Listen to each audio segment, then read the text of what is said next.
Joie dans le monde, le Seigneur vient. La terre accueille son roi.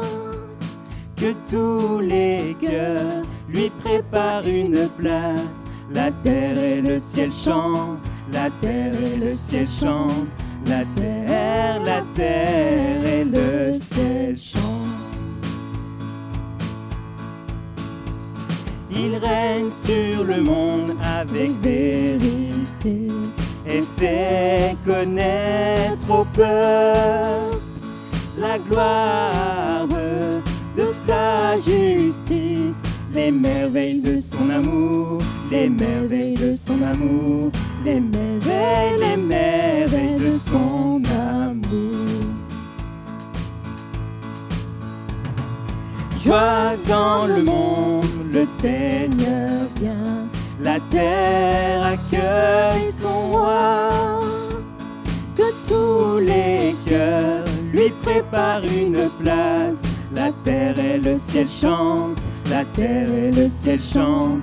La terre et le ciel chantent. La terre et le ciel chantent. La terre et le ciel chantent.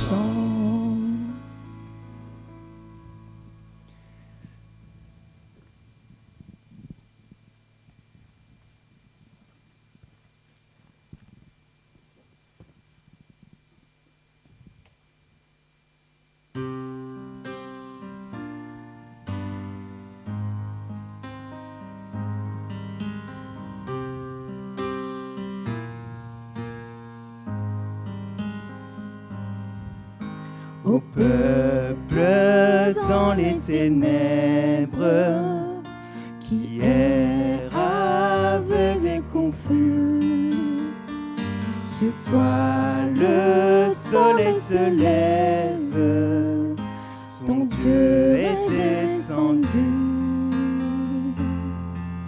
L'Éternel voit ta détresse, le joug pesant du péché. Fidèle, il tient sa promesse, ton fardeau est brisé. Car l'aube de l'espérance a percé l'obscurité. Chantons notre délivrance, un sauveur nous est né. Gloire à Dieu. Gloire à Dieu dans les lieux très hauts, paix envers ses bien-aimés.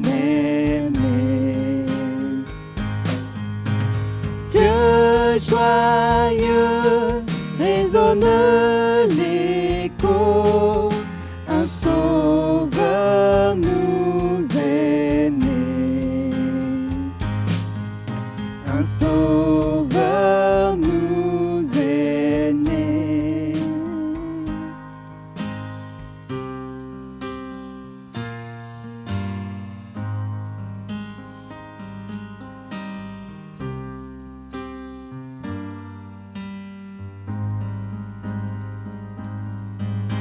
Il dissipe la tristesse, contemple l'enfant divin, avec justice et sagesse, il régnera sans fin.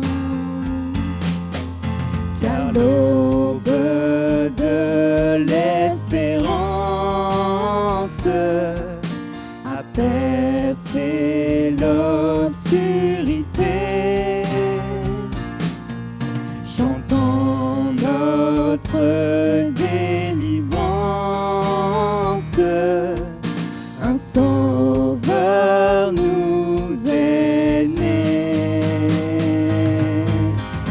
Gloire à Dieu pour les lots très hauts, paix envers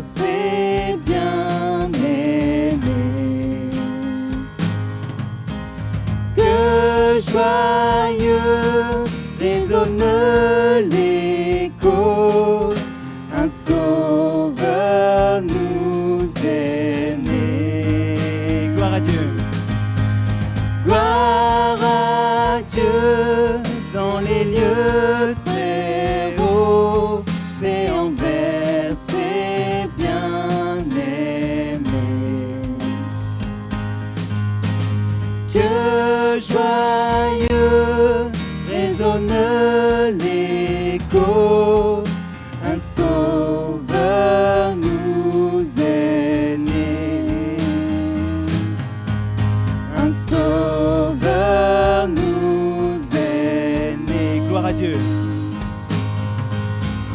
Gloire à Dieu dans les lieux très hauts, paix envers ses bien-aimés.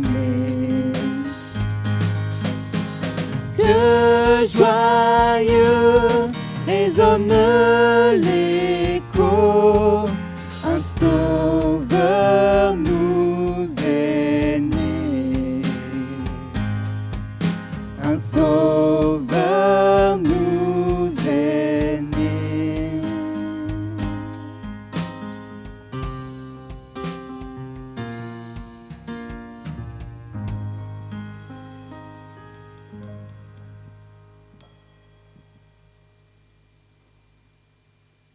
On continue avec un chant que tout le monde connaît.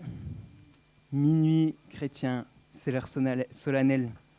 Chantons le Rédempteur. Peuple debout, chante ta délivrance.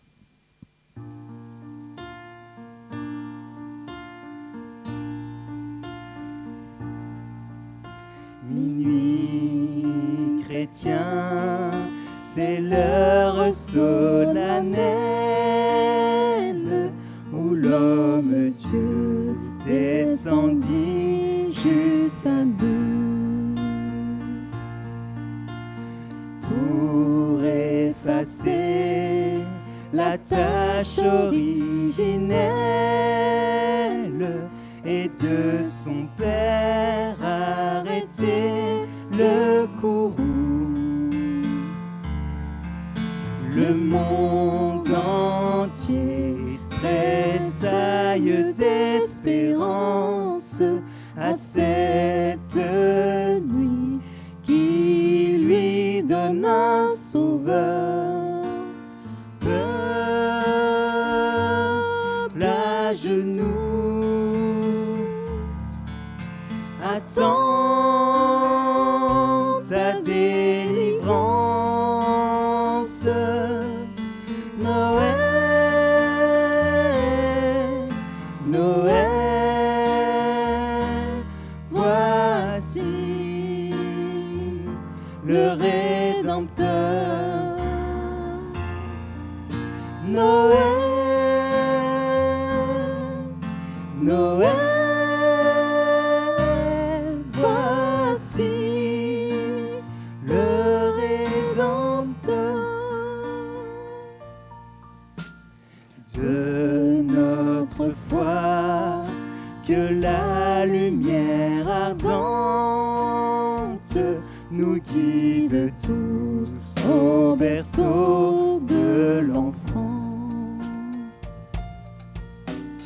Comme autrefois, une étoile brillante y conduisit les chefs de l'Orient. Le roi des rois naît dans une humble crèche, puissant juge, fier de votre grandeur. Ah, votre orgueil, c'est de là qu'un Dieu prêche. Courbez, courbez vos fronts devant le Rédempteur.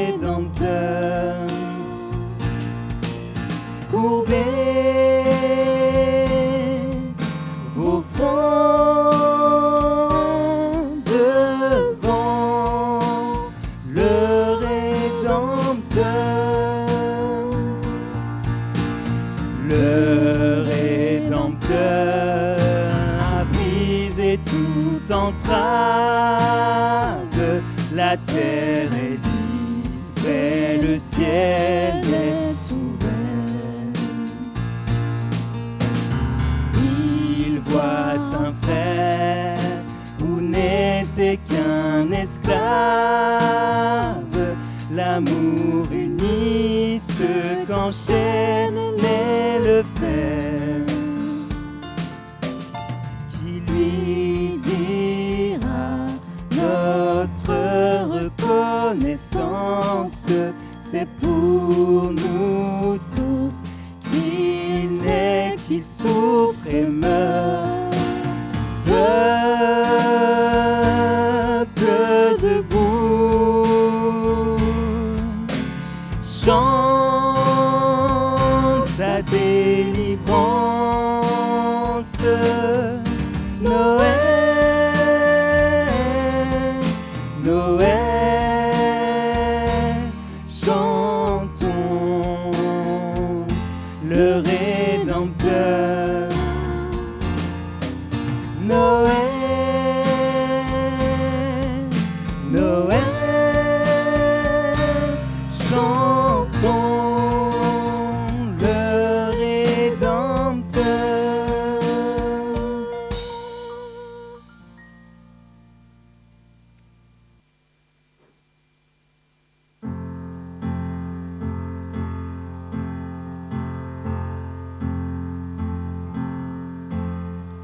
C'est mon tour de veiller, de garder le troupeau.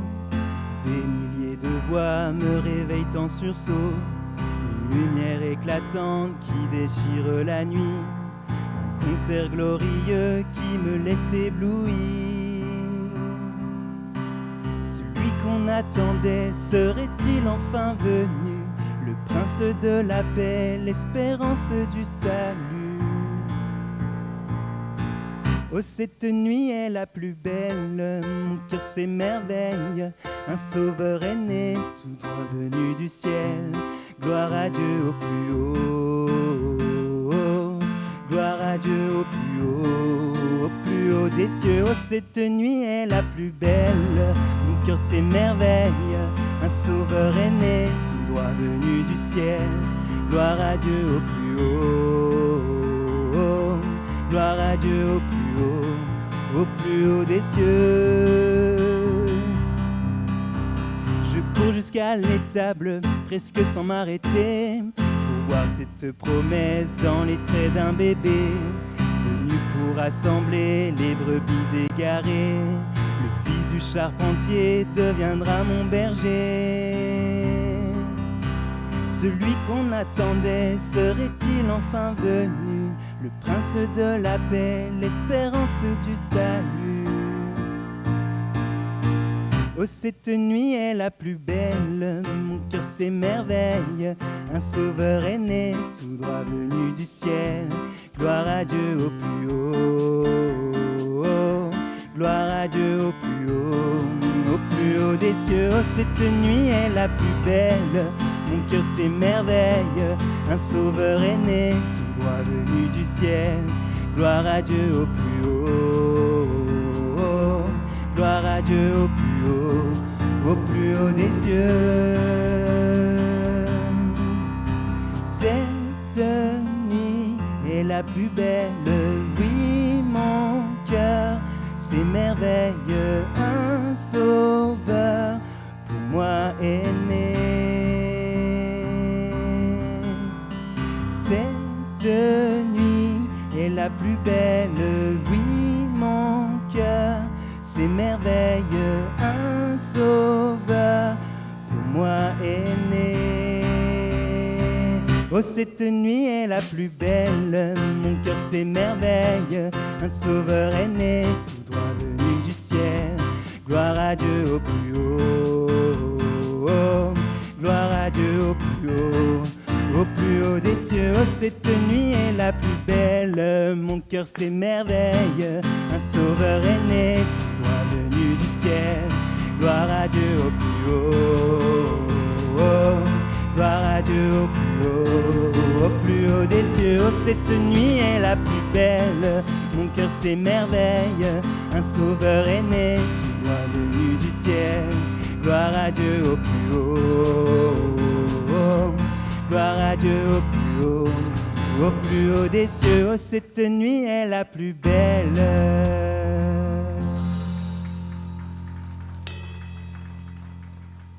Voilà, mon fils la connaît très bien parce qu'elle tourne en boucle à la maison et du coup... Bon, maintenant, on va avoir un temps de prédication et je vous propose de prier avant ce temps pour remettre que Dieu ouvre nos cœurs. Seigneur, on veut te remercier pour ce temps de louange, ce temps de joie. On est vraiment dans la joie parce que tu es venu sur terre, tu es venu nous sauver. Et encore une fois, on veut te dire toute notre reconnaissance. Seigneur, on te prie de bénir ce temps maintenant de partage de la Bible, que tu puisses conduire Gilson pour nous parler, que ce qu'il y a de bon, ce qui vient de toi, nous puissions le retenir, ce qui n'est pas de toi, que ça puisse passer à travers et qu'on soit encouragé, renouvelé par ce temps de lecture. On te prie pour les enfants à la garderie ou ailleurs, Seigneur, que tu puisses aussi les garder et les encourager dans leur foi là où ils sont, Seigneur. Amen.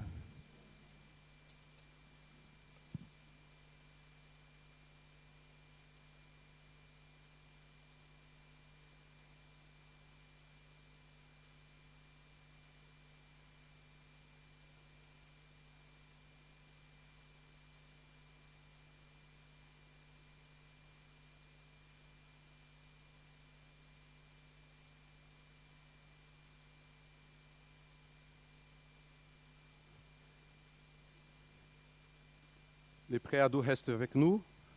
OK. Je pense que sera bien aussi pour les pré-ados. Que la grâce de notre Dieu soit avec vous tous ce matin. Et on va penser aujourd'hui sur le sujet de Noël. Je vous invite à ouvrir votre Bible, s'il vous plaît, dans l'évangile de Matthieu. La zapette. L'évangile de Matthieu, chapitre 2, versets 1 à 12. Nous célébrons Noël, cette période qui nous apporte joie et espoir, car Dieu s'est manifesté parmi nous. Il a envoyé son Fils, et cela est très précieux. C'est très précieux pour nous. C'est pourquoi ce matin, je voudrais lire ce passage. Je vous encourage à suivre le texte. Jésus naquit à Bethléem, en Judée, à l'époque du roi Hérode. Or, des mages venus d'Orient arrivèrent à Jérusalem et dirent: où est le roi des Juifs qui vient de naître? En effet, nous avons vu son étoile en Orient et nous sommes venus pour l'adorer. Quand le roi Hérode apprit cela, il fut troublé, et tout Jérusalem avec lui. Il rassembla tous les chefs des prêtres et spécialistes de la loi qui comptaient le peuple et leur demanda où le Messie devait naître. Ils lui dirent: à Bethléem, en Judée, car voici ce qui a été écrit par le prophète. Et toi, Bethléem, terre de Juda, tu n'es certes pas la plus petite parmi les principales villes de Juda, car de toi sortira un chef qui prendra soin d'Israël, mon peuple. Alors, Hérode fit appeler en secret les mages. Il s'informa soigneusement auprès d'eux du moment où l'étoile était apparue, puis il les envoya à Bethléem en disant: allez prendre des informations exactes sur le petit enfant. Quand vous l'aurez trouvé, faites-le moi savoir, afin que j'aille moi aussi l'adorer. Après avoir entendu le roi, ils partirent. L'étoile qu'ils avaient vue en Orient allait devant eux jusqu'au moment où arrivait au-dessus de l'endroit où était le petit enfant, elle s'arrêta. Quand ils aperçurent l'étoile, ils furent remplis d'une très grande joie.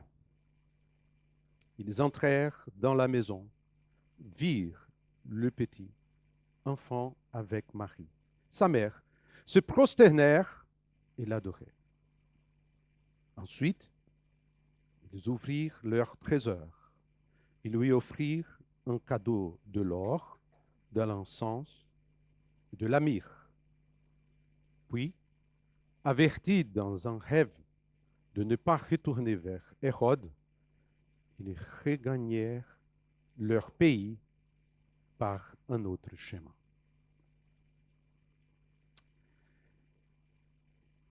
Il y a au moins 5 vérités que Matthieu veut nous faire comprendre dans cette histoire sur Christ et l'adoration dont il est digne de travailler ce matin. Et je vais penser avec vous ces 5 points.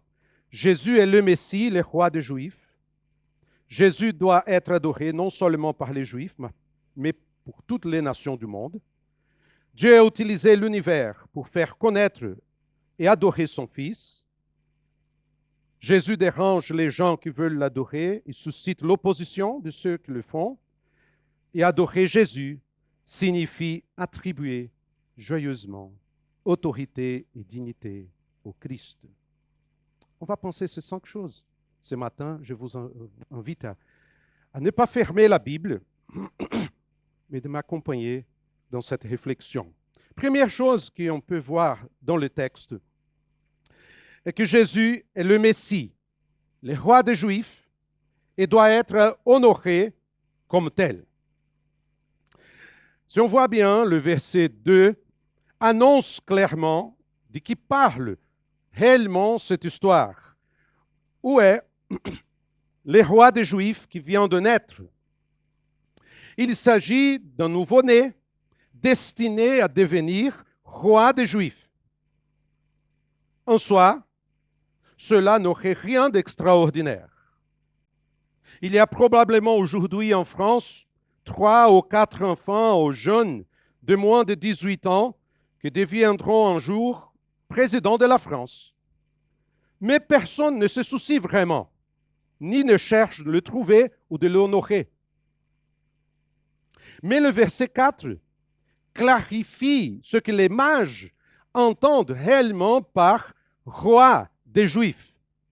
Le texte nous dit, il, c'est-à-dire Hérode, rassembla tous les chefs de prêtres et spécialistes de la loi qui comptaient le peuple et leur demanda où le Messie devait naître. Hérode était appelé roi des Juifs par le Sénat de Rome depuis près de 40 ans. Mais personne ne l'appelait Messie.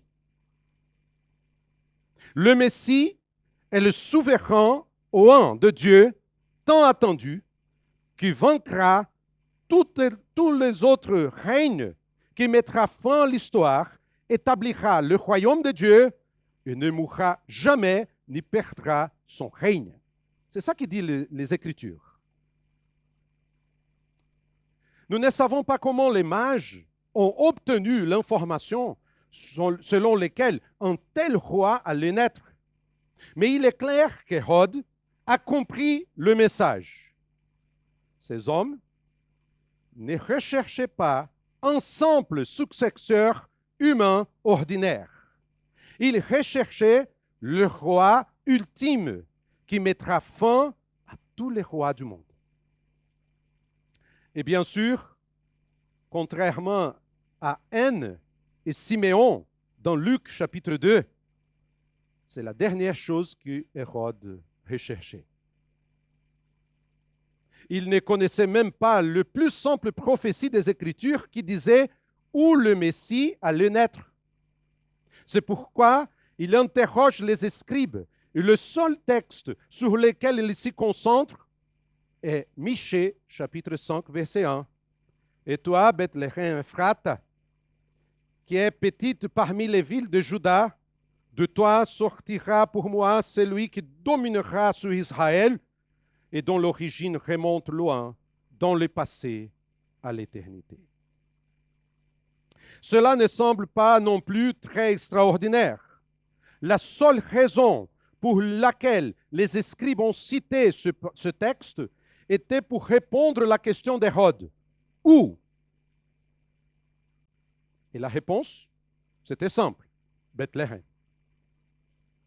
Mais si Hérode leur avait demandé qui, ils auraient peut-être continué à lire Michée chapitre 5, dont l'origine remonte loin dans le passé, à l'éternité. Il se présentera et les conduira avec la force de l'Éternel, avec la majesté du nom de l'Éternel, son Dieu. Ils auront une habitation assurée, car sa grandeur sera reconnue jusqu'aux extrémités de la terre. Ce roi n'est donc pas seulement en train de naître dans le ventre de sa mère Marie, mais ses origines remontent loin dans le passé à l'éternité. Ou comme nous rappelle l'évangile de Jean, au commencement était la parole, et la parole était avec Dieu, et la parole était Dieu. Ce roi ne serait pas limité dans son royaume à Israël, mais il sera grand jusqu'aux extrémités de la terre. C'est la première vérité du texte.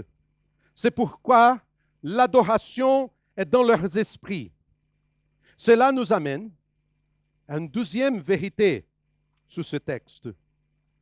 Jésus doit être adoré non seulement par les Juifs, mais aussi pour toutes les nations du monde, représentées par les mages venus d'Orient. Remarquez que Matthieu ne nous parle pas des bergers qui sont venus rendre visite à Jésus dans l'étable. Il se concentre immédiatement sur les étrangers venus d'Orient pour adorer Jésus. Jésus naquit à Bethléem, en Judée, à l'époque du roi Hérode. Or, des mages venus d'Orient arrivèrent à Jérusalem et dirent « Où est le roi des Juifs qui vient de naître ?» Ainsi, l'évangile de Matthieu, que c'est l'évangile des Juifs, dépeint Jésus au début et à la fin, son évangile, comme un Messie universel pour toutes les nations, et pas seulement pour les Juifs. Ici, les premiers adorateurs sont des mages, des astrologues ou des sages qui ne viennent pas d'Israël, mais d'Orient, peut-être de Babylone. Ils étaient païens, impurs. Ils sont venus pour adorer le roi des Juifs. Et là, et à la fin de l'évangile de Matthieu, dans les dernières paroles de Jésus, on peut trouver cette information. Tout pouvoir m'a été donné dans le ciel et sur la terre. Allez donc, faites de toutes les nations des disciples. Cela nous ouvrait non seulement la porte à nous, les non-juifs, pour nous réjouir dans le Messie, mais cela ajoutait une preuve supplémentaire qu'il était bien le Messie.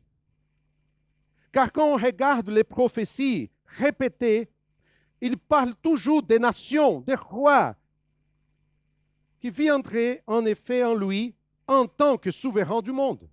Par exemple, Ésaïe chapitre 60, verset 3, dit « Des nations marcheront à ta lumière, et des rois à la clarté de ton aurore. » Matthieu ajoute donc une preuve à la messianité de Jésus et montre qu'il y est le Messie attendu par les Juifs, un roi qui accomplit la promesse, mais il est aussi le roi pour toutes les nations, pas seulement pour Israël. Il n'est pas seulement l'espoir d'Israël, mais il est l'espoir de toutes les nations du monde, conformément à la promesse faite à Abraham. Et ça nous amène à une troisième vérité du texte. Dieu utilise l'univers pour faire connaître et adorer son Fils. C'est son grand objectif en toute chose, que son Fils soit connu et adoré. La Bible ne cesse de concerter notre curiosité quant à la manière dont certaines choses se sont produites. Peut-être quelqu'un, ce matin, à partir de l'histoire que Yannick a contée ce matin, commence à penser comment cette étoile a-t-elle conduit les mages d'Orient à Jérusalem? Elle ne dit pas qu'elle les a guidés ou qu'elle les a précédés. Le texte dit seulement qu'ils ont vu une étoile à l'Orient, verset 2, et qu'ils sont venus à Jérusalem. Et comment cette étoile les a-t-elle précédés pendant le petit trajet de 8 kilomètres entre Jérusalem et Bethléem, comme le dit le verset 9? Et comment une étoile s'est-elle arrêtée au-dessus de l'endroit où était le petit enfant? La réponse est, nous ne le savons pas. De nombreuses tentatives ont été faites pour expliquer cet événement. Conjonction des planètes, des comètes, des supernovas ou des lumières miraculeuses. Chers frères et sœurs, nous ne savons tout simplement pas. Et je voudrais vous exhorter à ne pas vous préoccuper de développer des théories qui ne sont finalement que provisoires et qui ont très peu de signification spirituelle. Je vais prendre un risque de généraliser pour vous mettre en garde. Les personnes qui s'intéressent et se préoccupent des choses telles que le fonctionnement de l'étoile, la séparation de la mer Rouge, la chute de la Maine, la survie de Jonas dans le ventre de poisson, ou la lune qui se transforme en sang, sont généralement des personnes qui ont ce que j'appelle une mentalité marginale. On ne voit pas en elles un attachement profond aux grands thèmes centraux de l'Évangile.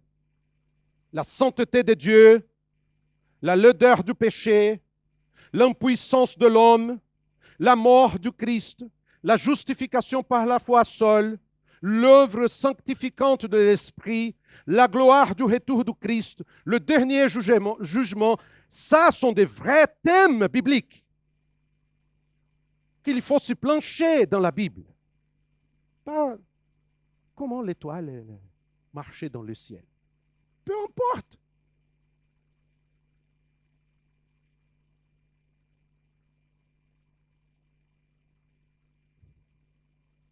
Parfois, les gens détournent leur attention à un nouvel article, une nouvelle vidéo sur YouTube. Il y a beaucoup de chrétiens qui suivent des prédicateurs dans YouTube. Ah, parce que j'ai vu dans YouTube un nouveau livre. Il y a beaucoup de curiosité pour les choses secondaires et peu de joie dans ce qui est essentiel dans les Écritures. Mais ce qui est clair à propos de cette étoile, c'est qu'elle accomplit quelque chose qu'elle ne peut faire seule.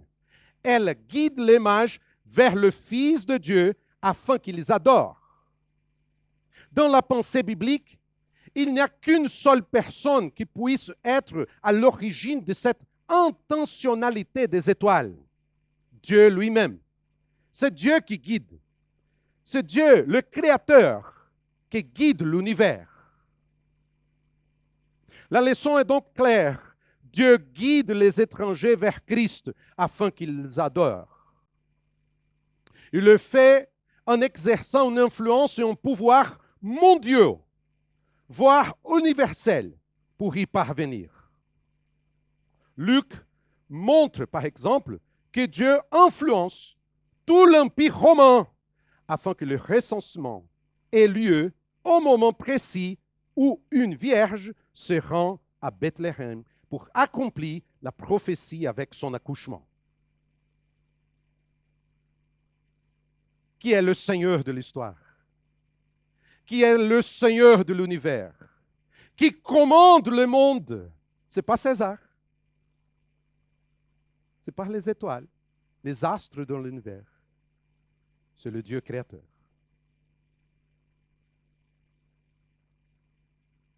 C'est le dessein de Dieu. Il l'a fait à l'époque, il le fait encore aujourd'hui. Son objectif est que les nations, toutes les nations, comme dit Matthieu 24, 14, adorent son Fils.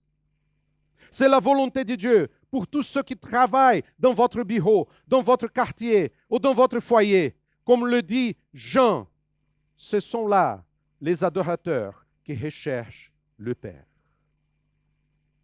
Au début de Matthieu, nous avons encore un modèle. Venez voir. Mais à la fin de l'évangile de Matthieu, le modèle est allez dire. Les mages sont venus et ont vu. Nous devons aller et dire Jésus est né, l'espérance, l'espoir du monde.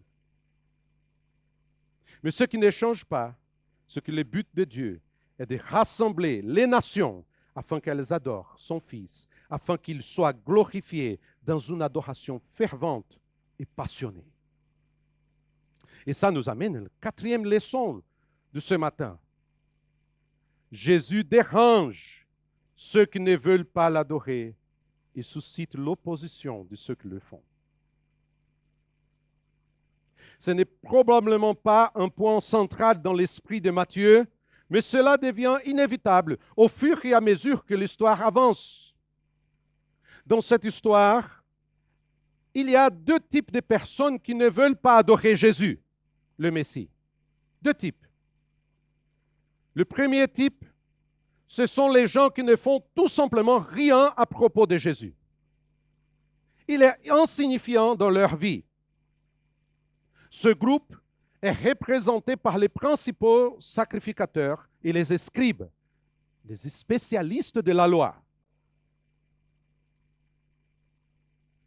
Le texte nous dit, Hérode, rassembla tous les chefs des prêtres, les spécialistes de la loi, qui comptaient le peuple et leur demanda où le Messie devait naître. Eh bien, ils ont répondu à Bethléem. C'est tout. Ils retournent à la routine. Le silence, l'inaction des dirigeants sont accablants, compte tenu de l'ampleur de ce qui s'est passé. Quand on voit le verset 3, le texte nous dit, quand le roi Hérode apprit cela, où est le roi des Juifs? Il fut troublé et tout Jérusalem avec lui. En d'autres termes, la rumeur circulait que quelqu'un pensait que le Messie était né. Mais l'inaction des principaux sacrificateurs est stupéfiante. Pourquoi ne pas accompagner les mages? On ne voit pas. Parce qu'ils ne sont pas intéressés. Ils étaient installés dans leur religiosité froide et dénuée de sens, de sorte qu'ils étaient incapables de voir Dieu agir dans l'histoire. Ils étaient insensibles à la présence de Dieu, l'action de Dieu. Peut-être ils ont imaginé, ce sont des mages venus d'Orient, des païens. Ils ne sachent rien qui est le Messie.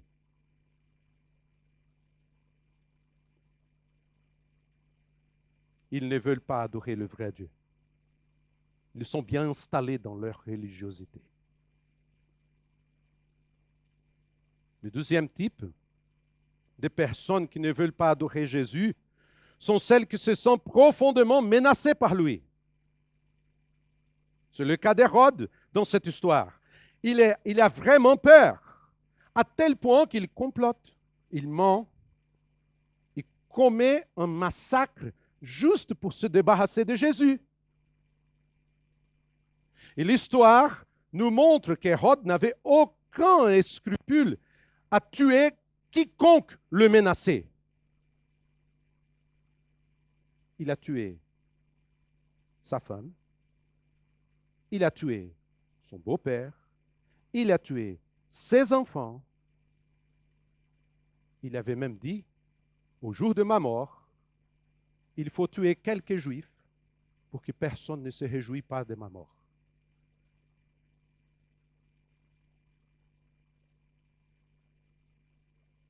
Pourquoi n'aurait-il pas fait tuer un bébé? Aujourd'hui, ces deux types d'opposition continuent d'exister contre le Christ et ses adorateurs. L'indifférence, l'hostilité. Alors que certains se moquent de Jésus, ils le trouvent insignifiant, d'autres sont irrités et même révoltés contre lui, ses disciples. Parfois, on voit ces choses dans le magasin. Des gens qui entrent dans le magasin, qui voient du café, des choses, du thé, des tisanes, voient des choses. Pas de problème. Mais quand on arrive un peu au milieu du magasin, qui voit des livres chrétiens, des Nouveaux Testaments, la Bible, qui voit le nom Jésus, on voit clairement les gens. Ils sortent avec colère.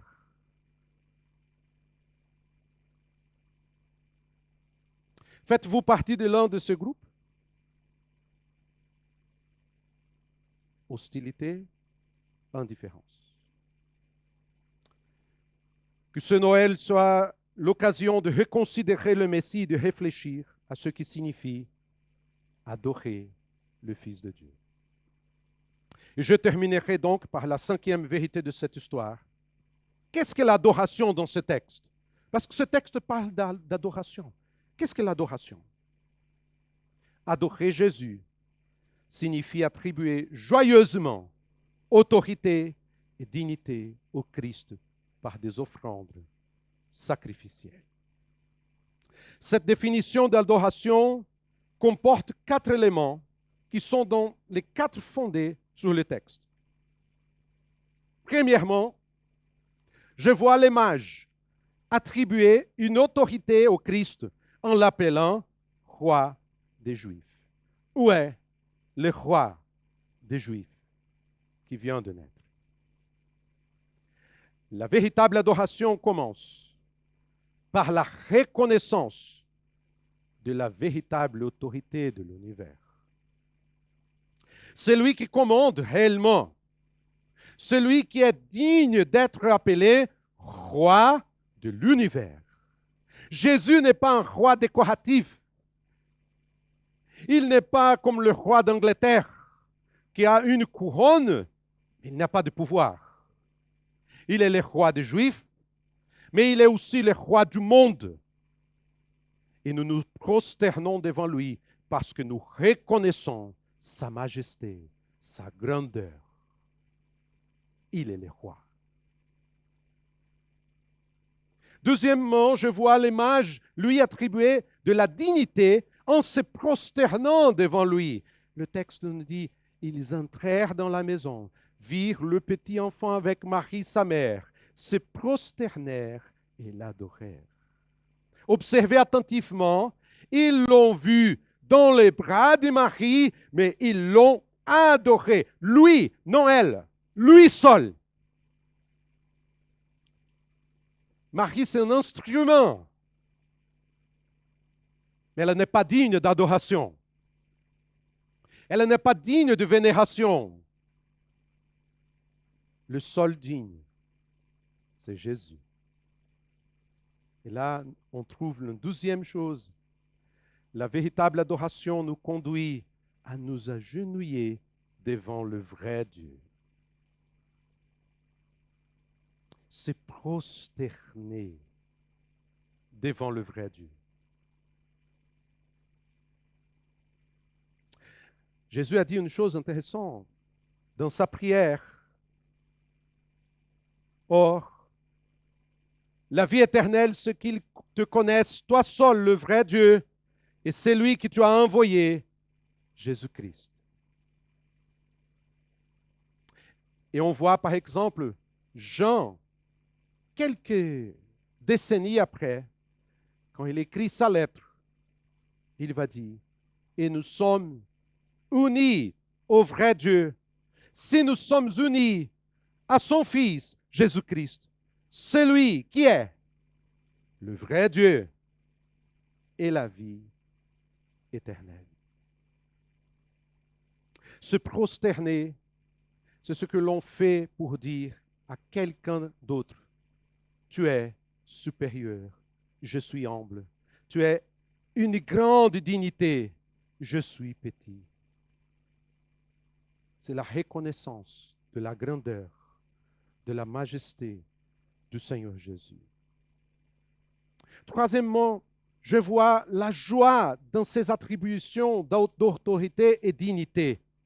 Et dans le verset 10, le texte dit, quand ils aperçurent l'étoile, ils furent remplis d'une très grande joie.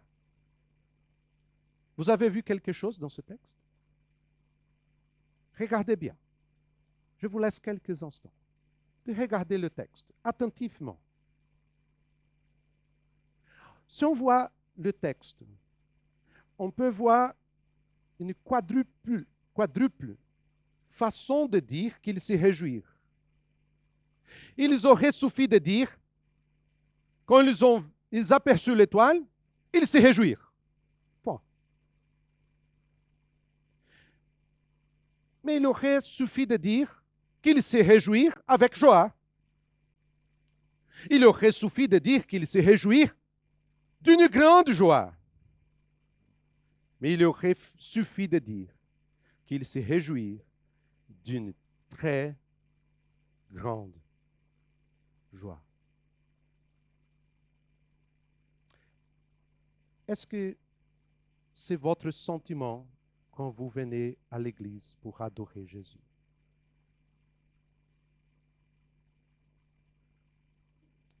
Est-ce que quand vous lisez la Bible, pour écouter la parole de Dieu, il y a une très grande joie?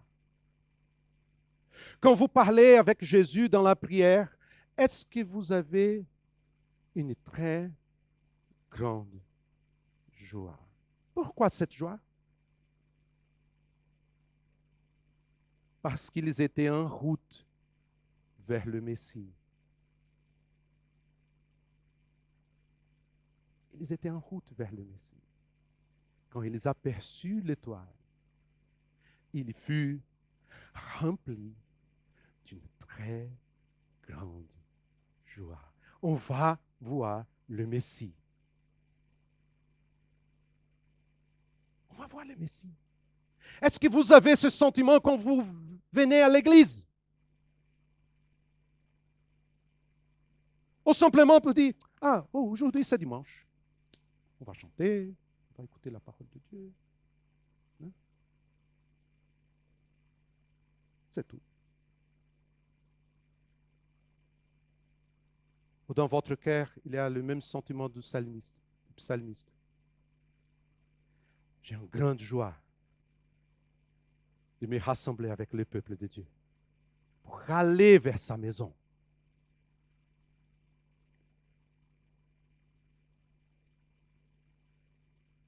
Ils étaient en route vers le Messie. Ils étaient presque arrivés. Je ne peux m'empêcher de penser que la véritable adoration ne consiste pas seulement à attribuer autorité et dignité au Christ, mais à le faire avec joie. Ce n'est pas suffisant de dire « Jésus est Seigneur ». Je peux dire ces choses d'une façon mécanique. Je peux dire Jésus est Seigneur et mon Seigneur, mon Dieu, mon Sauveur. Alléluia. J'ai l'impression que certains chrétiens, ils ont peur de dire Alléluia, de se réjouir devant le Seigneur, de lui attribuer pas seulement autorité et dignité, mais aussi dire avec joie, tu es mon joie, ma allégresse, mon Seigneur, mon Sauveur. C'est pour ça que je t'adore. Adorer le Christ par la joie, c'est le faire parce que vous avez découvert quelque chose au sujet du Christ qu'il est si désirable que le fait d'être près de lui, pour lui attribuer personnellement autorité et dignité, est extrêmement irrésistible.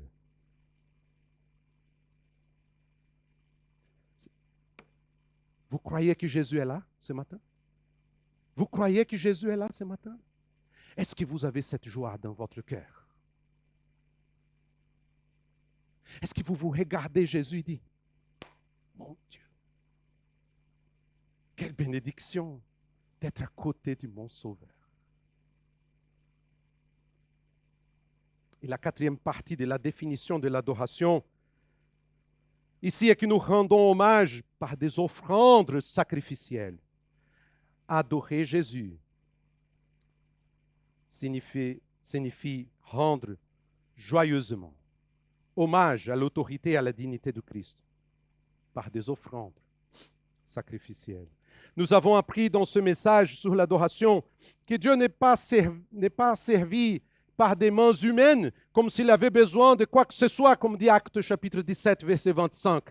Le cadeau des mages ne sont donc pas offerts dans le but d'aider ou de répondre à un besoin. Cela serait un déshonneur par un monarque si des visiteurs étrangers lui apportaient des colis joyeux.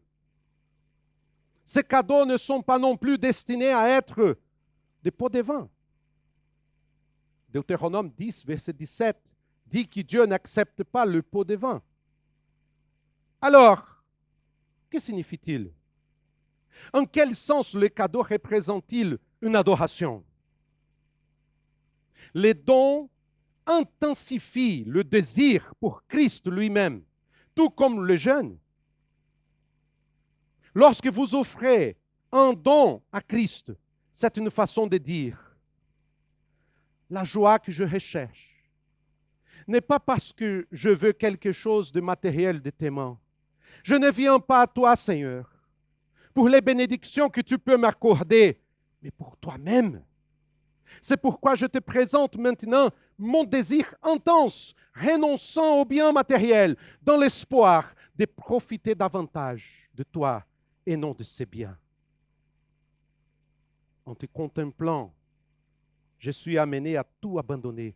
Et je te dis de la manière la plus sincère, la plus authentique, tu es mon trésor et non ces biens matériels. Est-ce que c'est ce sentiment que vous avez ce matin? Je pense que c'est ce qui signifie adorer Dieu avec les dons d'or, d'encens et de myrrhe. Les plus précieux, ce n'est pas ces objets, ce n'est pas ces dons, c'est toi-même.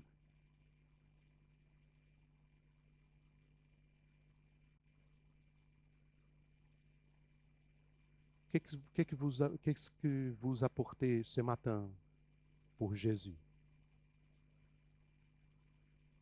Est-ce que vous apportez à lui votre cœur, plein de joie, pour dire, tu es mon trésor, tu es ma joie, tu es mon salut. Que Dieu utilise la vérité de ce texte pour réveiller en nous le désir du Christ lui-même. Puissons-nous dire du fond du cœur, dans ce moment de Noël, Seigneur Jésus, tu es le Messie, le roi d'Israël. Toutes les nations viendront se prosterner devant toi. Dieu dirige le monde pour que tu sois adoré. C'est pourquoi, quelle que soit l'opposition que je puisse rencontrer, j'attribue joyeusement autorité, dignité. J'apporte mes dons pour dire que toi seul peux satisfaire mon cœur. Je vous invite à prier. Un instant, s'il vous plaît.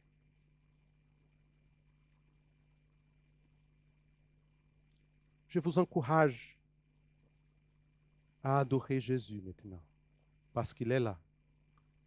Nous sommes venus pour l'adorer. C'est la raison d'être là ce matin. Je vous encourage à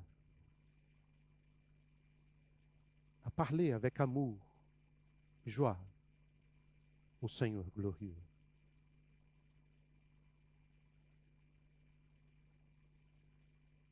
Laissez de côté l'indifférence et entrez dans sa présence avec joie pour dire, tu es Seigneur, mon trésor. C'est pour ça que je t'adore.